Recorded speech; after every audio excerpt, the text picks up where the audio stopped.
we're live. Hello and welcome to Hello. SiGNAL Radio. Hello and welcome to SiGNAL Radio. Yes, we're here another week, another batch of randomness. Yeah, that's it. How's your week been, Gareth? Yeah, it's been really good. It's gone very quickly. Hasn't Very it? quickly. Hasn't it just zipped past? Yeah, Just I mean, I don't even zipped know what past. day it is at the moment. It's going that quickly. I just kind of roll with it, see what happens. It's Tuesday, Gareth. It's SiGNAL Radio. Tuesday, good.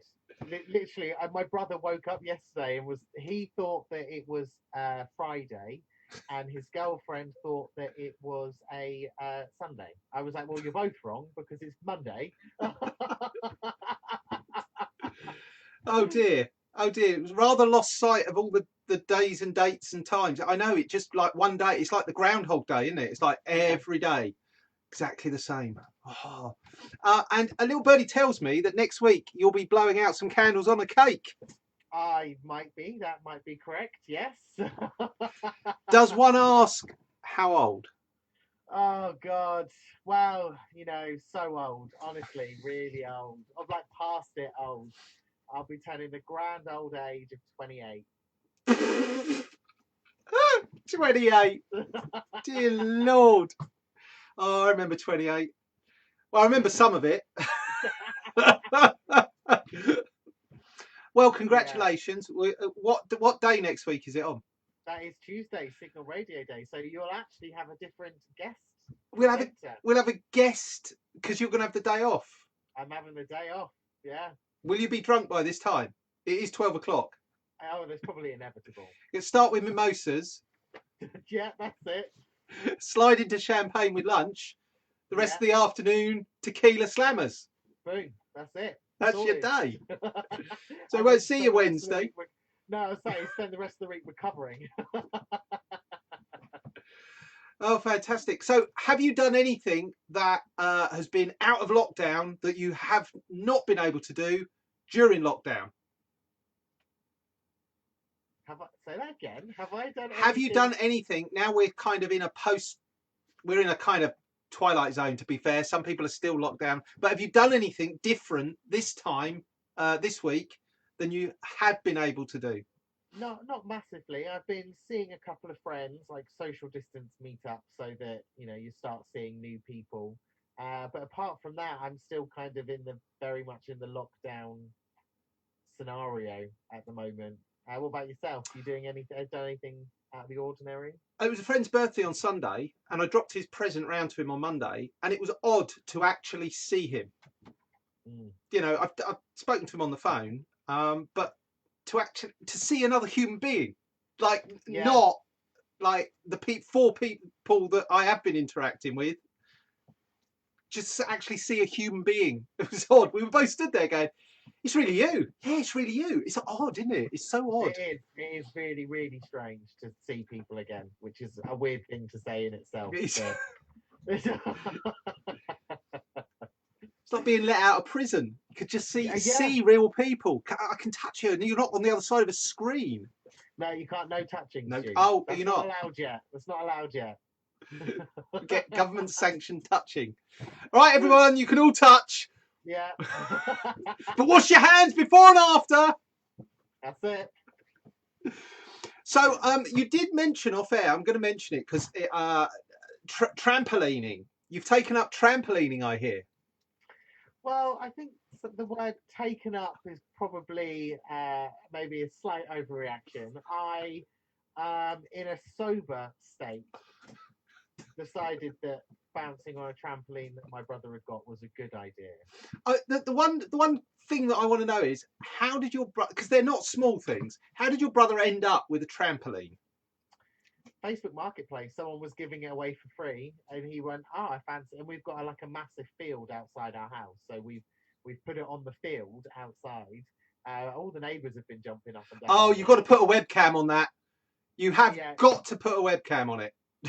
Yeah, definitely. So it's great. It's great fun, but the whole time my brother had been like, "Oh, I want a trampoline," and we were like, "No, you're not having one." And then he got one, and I was like, "Well, I'm not going to go on it because you were told you're not allowed to have one." And then I had that moment where I was like, oh, but I could look like Spider-Man. And Were you out there in the full lycra giving it some of that? did you know what? It was tempting. I do have a Spider-Man morph suit. Fair enough. Fair Yeah. enough. I think we need to walk away from that because that's bringing images into my head that I really don't need to think about you in a morph suit. No. So, who have we got for today's guest? Well, today we have one of our hub members who knows Bordon very, very well. And he is coming to us with a non-trampoline related injury. It is the one and only Matthew Evans. Woo! Come on, join us, Matt. Guys, how are you? Yeah, Hello. Hello. I feel like we need to spend more time on this Spider-Man morph suit. We've glossed over that. No. What can I say? You know, sometimes you just have to have a Spider-Man morph suit. I couldn't agree with you more. Oh, yeah. Don't tell me you've got one, Matthew. No, unfortunately not. No, I'm far too old. I mean, I would love to be 28, but that's too far back for me to even remember now. So no, my days of morph suits are about 20 years and 15 stone ago. So for the people that don't know you, perhaps you'd like to introduce who you are, what you do, and anything that you think's relevant about you. Blimey, well, there's a question. My wife might have different ideas about what's relevant and not, but yeah, Matt Evans. So I am a hub member in Bordon. I own EweMove Sales and Lettings, so a sort of good old-fashioned, high-quality sales and lettings business with sort of a modern twist on the marketing. And yeah, a few other bits and pieces. Lived in Bordon for 8 years now. Family's been here a little bit longer than that. Yeah, a couple of preschools on the go and a few other things. So yeah, keep myself busy and out of trouble and off trampolines as much as possible. So you're missing a trick. So you are the man to come and see if someone's got a house to sell or to rent. Is that right? Yeah, we certainly like to think so. So business is about 3 years old. Never been busier. Yeah, and yeah, really obviously keen to have conversations with anyone looking to buy and sell. And yeah, we like to think we're a little bit different to the others and do it slightly differently and yeah, deliver sort of a real good quality service. So just out of interest, how's the market been over the past 3 or 4 months? I would have imagined it would have been quite flat. Yeah, so it's been fascinating actually. It's been really, really interesting. So I think obviously what we saw start of the year market was showing signs of picking up. We were all excited about the year ahead, and then everyone's lives turned upside down in the space of a few weeks, and we stopped. Business shut. We, and as you can imagine, people who had agreed to buy houses who were going through that conveyancing process got nervous. Cold feet, and lots of deals that had been agreed in January and February started to fall over. And then really unexpectedly, 7th of May, about 7 o'clock on a Monday evening, the government very quietly announced that it was time for estate agents to get back to work. So I couldn't go and see my gran, couldn't go and visit my mum, couldn't have my mum in my house, but I could take a stranger to another stranger's house and see if they wanted to buy it. So it was all a little bit unexpected, a little bit mad rush to get back. But I have to say, since then, the market's been absolutely incredible. And I think, a combination of pent-up buyer demand, so people who wanted to buy but couldn't because the market was effectively shut and we were all locked in our homes, and a lack of stock coming onto the market. So, far more demand than there is supply, and quite rightly so. I think anyone would be nervous about having a grubby estate agent rustling around the house taking photos at the moment. So not a huge amount of new stock coming into the market initially, although that's starting to change now. And yeah, lots of buyers out there. So I have to say, since the start of May through to now, it's probably been as good as it's been in the last 10 years, Stuart, if we're going to be honest. Really? I'm interested how you're doing the viewings. I've heard that some estate agents have like virtual viewings that you have to see before they'll even take you into the house. How do you ensure the house is clean, that nobody's walking in with you know, COVID or whatever. How does it work? Just explain it. I'm just intrigued. Yeah, no, great question. And you're right, there's a number of precautions we have to take. So we're really lucky. EweMove, we've always been very technology based, and we've always been well ahead of our competitors in that sense. So the flip to kind of online and virtual has been seamless for us. That we've had no kind of downtime and no new technologies to introduce. We've been able to incorporate that immediately, which has been great. In terms of the physical viewings, yeah, there's some sensible precautions we take. So first and foremost, we say to everyone, if you want to look at a house, that's fine, but you can only come and look at it if you're able to buy it. So you have to be what we would call proceedable. So either a first-time buyer or have a property sold. So we're minimising the number of people coming in through the doors. And then it's just a case of being really sensible. So face masks at viewings, where you can't effectively social distance within the property. We'll arrive beforehand, we'll open everything up, we will switch all the lights on, we'll give everything a wipe down with anti-bac, so all the sort of touch points and surfaces are done.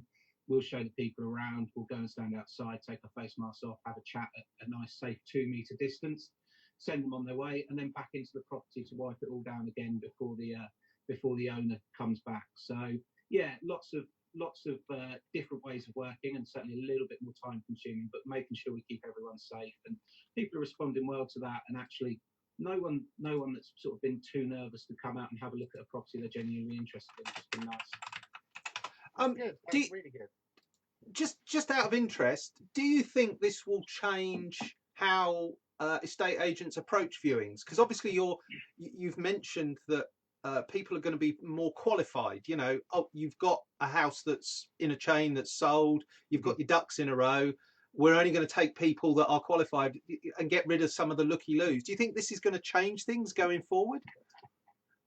I suspect it will. I mean, it certainly feels like a better use of our time and our clients' time.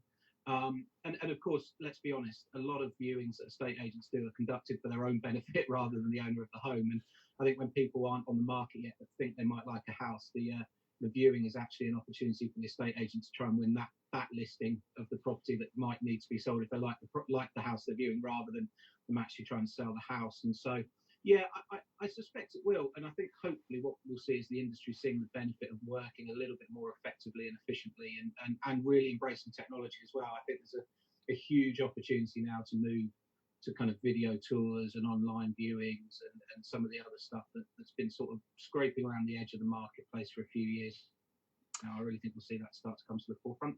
Yeah, years and years ago, well, 10 years ago, when I sold my house in Guildford, I did it without an estate agent.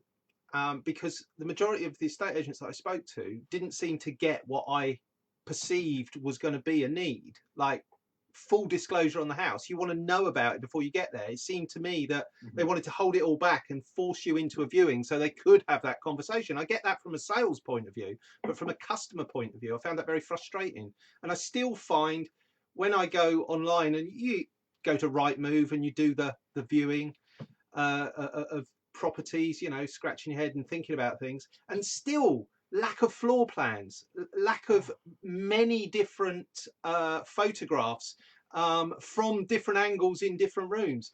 Do you think that this will change that estate agents will really have to embrace it, because people are going to think, well, I'm not going to risk going into a house just to have a look around? Yeah, I hope so is the short answer, and I think it will have to for those that want to strive and thrive into the future, and I think others will struggle to make that adaptation, and we'll see some names disappear. And let's be honest, estate agents are a little bit like charity shops. Everyone moans there's too many on the high street, so I think we'll see a few. I think we'll see a few disappear from the marketplace. We're already seeing some of the big corporate shut branches. But yeah, I suspect you're right. And for me, it absolutely, you hit the nail on the head there. It is about what do people need, what do people want, and actually it's about servicing that need. And estate agency for too long, in the traditional sense of the word, has been about what suits the estate agent and what's their benefit. And we've certainly tried to move away from that ethos, or never have that ethos actually at EweMove. So, you know, we'll have conversations with people about what they want, what they're looking for, why are they here, what's the reason that, you know, our visit and our interaction with them. Is it to view a house? And if it's to view a house, let's view a house.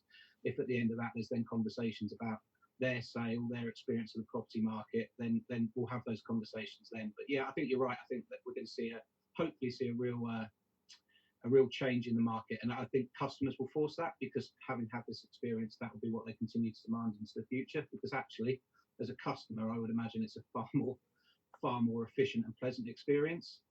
Do you want to handle that one, Gareth? Because I know that you've dabbled in the property market.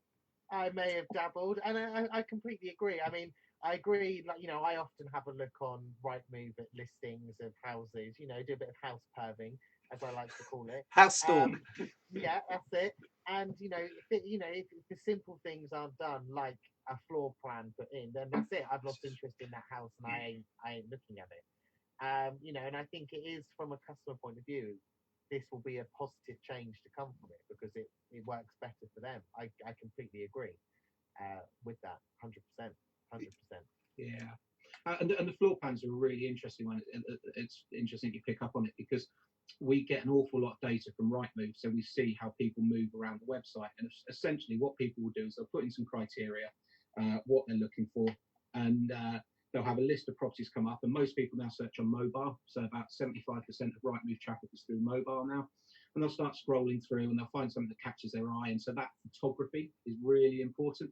And then once they've looked at the photographs, they think they like the look of it, they look for a floor plan. And actually what you see is that agents who don't use floor plans are really hindered in terms of the amount of engagement their properties get online. Customers don't like it. They move away very quickly. And so, yeah, it's absolutely vital. I mean, we offer two sets of floor plans, the normal kind of two-dimensional ones that you'll see everywhere, but we also do what we call a doll's house plan, so kind of a three-dimensional render of the property, which really helps customers kind of visualize the space and that the property offers, and allows us from time to time as well as putting treasured pieces of furniture, that dining room table that they can't bear to be without if they were to buy the house. We can actually recreate that virtually for them and drop it into a floor plan so they can see it. See how it would work in the property they're interested in. So yeah, I think we'll see lots of that kind of technology coming through across the market very soon. My son is absolutely just taken by 3D and virtual spaces, and he's got the goggles, and he does the whole thing, and he meets his friends. He doesn't go online now to meet his friends. He meets his friends in these virtual reality spaces. Can you see a time like quite close where people will just pop on the goggles and go for a wander around the houses? I think the short answer is yes. I think it will become more relevant in our industry. I think it will become more relevant but what customers will never lose is that desire, especially with a purchase as big as a house. I think, you know, if we threw that back and said, would you buy a car on the back of a 3D virtual tour? The answer is probably no. And I think the same is true with houses. I think customers want to. Hang on a minute. One little fly in that ointment. Tesla sell cars day in, day out, no test drive. You can have it for 30 days. If you don't like it, money back guaranteed. Now that's a kind of a different model. Absolutely, and I recognise that. Unfortunately, the conveyancing system in the UK doesn't allow you to return a house you don't like after 30 days. No. And as expensive as Teslas are, houses still remain slightly more expensive in most areas. No, my point was more about buyer behaviour than the actual purchasing of it. That technology comes along and people ignore it until the point they can't ignore it, rather than exploring it and seeing the advantages of it and making earlier changes. Gareth, would you buy a house that you'd gone, you know, would you like to go around a potential house in a 3D environment? Yeah, I mean, definitely. I mean, you can kind of do that anyway. A lot of people are using like the Matterport systems, which is like a Google Maps, where you can walk around the house and kind of gives you a 360 view. And, you know, I love doing that. So yeah, I don't see it being that far in the future. I know it would probably qualify me more as a lead for that house, I would say, if I've gone and had a tour of it and then I'm interested in seeing it, then I'm ready to buy, effectively. When we bought the house in Bordon, we looked at 31 different houses, and that wasn't like 31 houses and then we made a decision. We looked at a few, put in some offers, it fell apart, and then we had to go and look at some more, and it just became this endless chore of booking in. We can do it on this date, they can't do it, the person that they then had to contact, and just that whole booking process did my head in. So if I could just at any time have logged in and gone and looked around the house, there were many of the houses I walked in and went, nope, I know immediately. Yeah. And Yeah. I think that You're the right, technology you're right, can Stuart. shortcut that. Yeah, no, you're right. And I think what you'll see is technology like the Matterport that Gareth talks about, and this kind of 3D virtual tours, or even just straightforward video uploaded to YouTube, will become the point of first call. So interested buyers will go there first and they'll have a look, and that will then potentially qualify them to take their interest further. I think there'll always be, and it becomes what we would call the second viewing, is done physically at the property, because the reality is people still want to know what's the neighbourhood like, how easy is it to park my car at 5 o'clock on a Saturday afternoon, does the next door neighbour have chickens that make a racket, or a dog that barks all day, is 2 doors down renovating 30 old cars on the driveway with oil and everything like. So people still want to touch and feel that the environment the house physically sits in. But I think they're absolutely right. We'll see a huge increase in video and 3D and 4D and virtual over the coming months and years. That was one of the things that I bought a domain and put our house on that, but I concentrated on what the local environment was. We got on really well with our neighbours, but not to the point that they were knocking on our door and being really intrusive. It was just a really kind of friendly environment that, if you needed help with something, you could go and knock on their door and you wouldn't feel like they couldn't do it back. And still friends with those people now, because the internet allows you to still see those people. But I was really intrigued that when I was talking to the estate agents, they didn't seem to get that people aren't buying a box to put their things in, they're buying a lifestyle.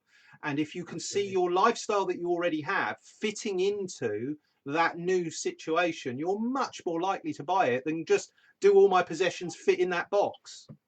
Yeah, no, 100% agree. And as well as sort of some of the marketing innovations we bring, what we absolutely never do is the traditional estate agency details. So, room 1, living room, 6 foot by 5 foot, UPVC windows, radiator to wall. Nobody cares. What they care about is can I relax in here at the end of a long day? Will my corner sofa fit?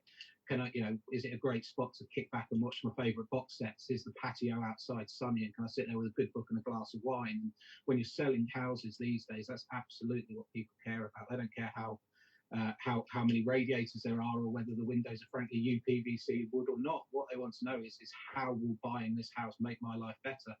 What will be the things that I enjoy, whether that's the birds singing in the trees in the morning, or the fact you don't have to fight for a car parking space because you've got a driveway for 2 when you get home after a long day at work. And that's what people want to know. And that's where marketing property is moving, starting to evolve. It's you're selling the experience of the house rather than the 4 walls that it sort of surrounds. Changing gear slightly, you mentioned off air about the Northern Gateway in Bordon. Maybe you could expand a little bit on that and tell us some news about what the Northern Gateway is and what's happening. Yeah, so of course, exciting news for the guys at SiGNAL, who will be neighbours to the Northern Gateway before you move into the new town centre. So effectively, Northern Gateway is some work that is being done under the One Public Estate, so a central government kind of funded scheme and run by East Hants District Council. And what it's looking at is that northern entrance into Bordon itself. So from, I guess, for those who know the town, the Eco Station down as far as the post office. Okay. And that's by the One Stop and the houses there. Yeah, so Pinewood Village Hall, Village Hall, office, the War Memorial, Eco Station, the old Lloyd's Bank, and some of the eco properties behind the Eco Station itself there. So what's the future for that? What does that land offer? How do we want to welcome people who enter Bordon that way? What should it look like? What should it feel like? And how can that land be used to serve the community? So a big bit of work that we're delighted to sort of be involved and playing a small part in, and out doing some consultation with some potential partners in the next few weeks, and then I think more to follow perhaps in the sort of August, September time in terms of public consultation and actual physical plans as to what that area might become. But really exciting piece of work, and delighted to be involved in it. That's fantastic. Keep us updated on that, because I'm sure that there'll be plenty of people interested in what's going on. I know that the current town centre development is a topic of hot debate both on and offline, and we are getting asked about it all the time. So do keep us up to date on that, and we will share whatever news that you're able to give us with you know the SiGNAL community and the Biz Hub members. So thank you for that. Yeah, we'll make sure we will, and maybe we jump back on in a few months and do another one of these on that specifically. Well, thank you for joining us today. It's been great. I mean, we didn't get onto your last little bit of news, which was the nurse preschools. You've started some preschools. Well, that will be for another day. Yeah. All right. My far better looking and far more talented other half and I have a couple of preschools, which is an interesting business and completely different to a estate agency. You find I was going to say slightly more amenable. All right, well, we'll put a bookmark in that, and that's a definite one for us to come back to. Would you stick with us whilst we do the news roundup? I absolutely. Okay, so Gareth, interesting news about the news. Okay. The Herald, our good friends at the Herald, Colin Shannon and his team, have been nominated and named as, so they've won this, the weekly newspaper of the year. Woo. Wow. Fantastic. Well done, team. Yeah, well done. Yeah. Because can you believe it's just about 14 and a half months ago where Colin came to the Hub to tell us about the fantastic plans he had as he'd just been appointed 14 and a half months ago. I know, that's crazy. It's absolutely crazy. I mean, you know, take the whole lockdown out of it. Time has gone like that. Just, like, yeah. It's crazy. So Colin and your team, hats off to you. Congratulations. You've moved heaven and earth over the past year, 14 months, from changing it from a broadsheet into a more tabloid approach and then increasing the circulation and making yourself more relevant. I know you've done a lot of work on that. So well done, Colin and the team. Other Bordon White Hill related news. Oakmoor School, you know, the new school that will be opposite the new town centre? Yeah? It's been shortlisted for a Royal Institute of British Architects REBA Award. How about that then?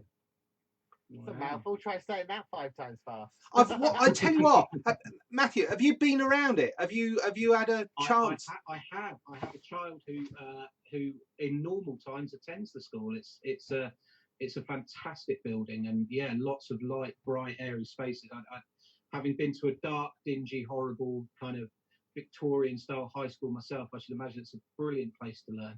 Well, they said that it received the shortlisting because it has been given good design, innovative, energy efficient and sustainable community facilities. I've not been around it. I would love to have a look around and see what a learning establishment in the 21st century looks like, because from the outside it just looks amazing. It really does stand out. So congratulations for the team involved with that. I know that's a big award. You get that kind of thing, you know, people start looking, and if we can start to bring that level of visibility to the town, who knows what could happen in Bordon in the next sort of 5, 10, 15 years. It's amazing. Yeah, absolutely. On top of that, how about this? Aldi have unveiled that they are looking at 18 different Hampshire locations to expand their store holding into. Maybe that might be, who knows, what we see in Bordon in the new town. An Aldi to compete with the Lidl and the Tesco. That'd be quite good, wouldn't it? That would be very good. Fantastic. And in charity news, you mentioned that estate agents are like charities, Matt, that people sort of think there's too many on the high street. Bordon Charity Shop in the Forest Centre is now open. And they're taking donations on a Thursday, a Friday and a Saturday. So don't waddle down there with a car boot full of stuff. They're only taking 2 bags. But you can go on a Thursday, Friday or Saturday and socially distanced and responsible. Please make sure everything's clean. Nothing worse than a bag full of dirty second-hand clothes. Yeah. So, but that's it. But that is it. We are almost out of time. Thank you so much for joining us, Matt. I know that you're in some discomfort with nursing a football injury.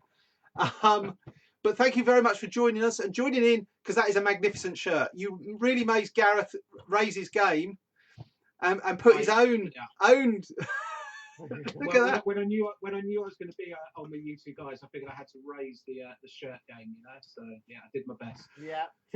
Well, thank you very much. It's time to go. That's the end of the show. Thank you for listening. We're back next week. Who's our guest next week? Or do we tease people with who our guest is next week? We tease. It is a local establishment. It is. That's all I'm saying. I know that. Yes. Fabulous. Thank you very much, Matt.